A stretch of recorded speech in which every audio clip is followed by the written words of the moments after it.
चिड़िया और किसान। एक गांव में किसान रहता था। उसका गांव के बाहर एक छोटा सा खेत था। एक बार फसल बोने के कुछ दिनों बाद उसके खेत में चिड़िया ने घोंसला बना लिया। कुछ समय बीता तो चिड़िया ने वहां 2 अंडे भी दे दिए। उन अंडों में से 2 छोटे छोटे बच्चे निकल आए। वे बड़े मज़े से उस खेत में अपना जीवन गुजारने लगे। कुछ महीनों बाद फसल कटाई का समय आ गया।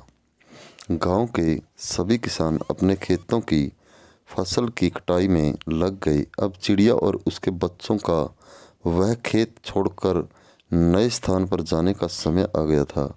एक दिन खेत में चिड़िया के बच्चों ने किसान को यह कहते सुना कि कल मैं फसल की कटाई के लिए अपने पड़ोसी से पूछूंगा और उसे खेत में भेजूंगा। यह सुनकर चिड़िया के बच्चे परेशान हो गए। उस समय चिड़िया कहीं गई हुई थी। जब वह वापस लौटी तो बच्चों ने उसे किसान की बातें बताते हुए कहा, माँ, आज हमारा यहाँ अंतिम दिन है। रात में हमें दूसरे स्थान के लिए यहाँ से निकलना होगा। चिड़िया ने उत्तर दिया, इतनी जल्दी नहीं बच्चों, मुझे नहीं लगता कि कल खेत में फसल की कटाई होगी। चिड़िया की कही बात सही साबित हुई। दूसरे दिन किसान का पड़ोसी खेत में नहीं आया और फसल की कटाई न हो सकी।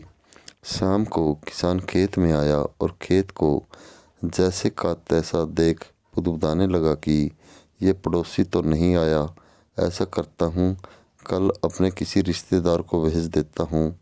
चिड़िया के बच्चों ने फिर से किसान की बातें सुन ली और परेशान हो गए। जब चिड़िया को उन्होंने ये बात बताई तो वह बोली, तुम लोग चिंता मत करो, आज रात हमें जाने की ज़रूरत नहीं है। मुझे नहीं लगता कि किसान का रिश्तेदार आएगा। ठीक ऐसा ही हुआ और किसान का रिश्तेदार अगले दिन खेत नहीं पहुंचा। चिड़िया के बच्चे हैरान थे कि उनकी माँ की हर बात सही हो रही है। अगली शाम किसान जब खेत आया तो खेत की वही स्थिति देख बुदबुदाने लगा कि ये लोग तो कहने के बाद भी कटाई के लिए आते नहीं हैं। कल मैं खुद आकर फसल की कटाई शुरू करूँगा।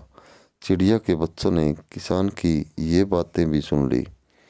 अपनी माँ को जब उन्होंने ये बताया तो वह बोली, बच्चों, अब समय आ गया है ये खेत छोड़ने का। हम आज रात ही ये खेत छोड़कर दूसरी जगह चले जाएंगे। दोनों बच्चे हैरान थे कि इस बार ऐसा क्या है जो माँ खेत छोड़ने को तैयार है। उन्होंने पूछा तो चिड़िया बोली, बच्चों, पिछली 2 बार किसान कटाई के लिए दूसरों पर निर्भर था। दूसरों को कहकर उसने अपने काम से पल्ला झाड़ लिया था, लेकिन इस बार ऐसा नहीं है। इस बार उसने यह जिम्मेदारी अपने कंधों पर ले ली है, इसलिए वह अवश्य आएगा।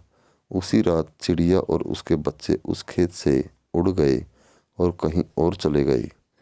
दोस्तों, सीख ये है, दूसरों की सहायता लेने में कोई बुराई नहीं है, किंतु यदि आप समय पर काम शुरू करना चाहते हैं और चाहते हैं कि वह समय पर पूरा हो जाए तो उस काम की जिम्मेदारी स्वयं लेनी होगी। दूसरे भी मदद उसी की करते हैं जो अपनी मदद करता है। दोस्तों, ऐसी ही प्रेरणादायक कहानी सुनने के लिए हमारे चैनल को सब्सक्राइब करें और बेल आइकन को प्रेस कर लें ताकि आगे आने वाली वीडियो का नोटिफिकेशन आपको मिलता रहे। आपको किस प्रकार की कहानियाँ पसंद है ये आप कमेंट करके बता सकते हैं और शेयर करना न भूलें। दोस्तों, धन्यवाद।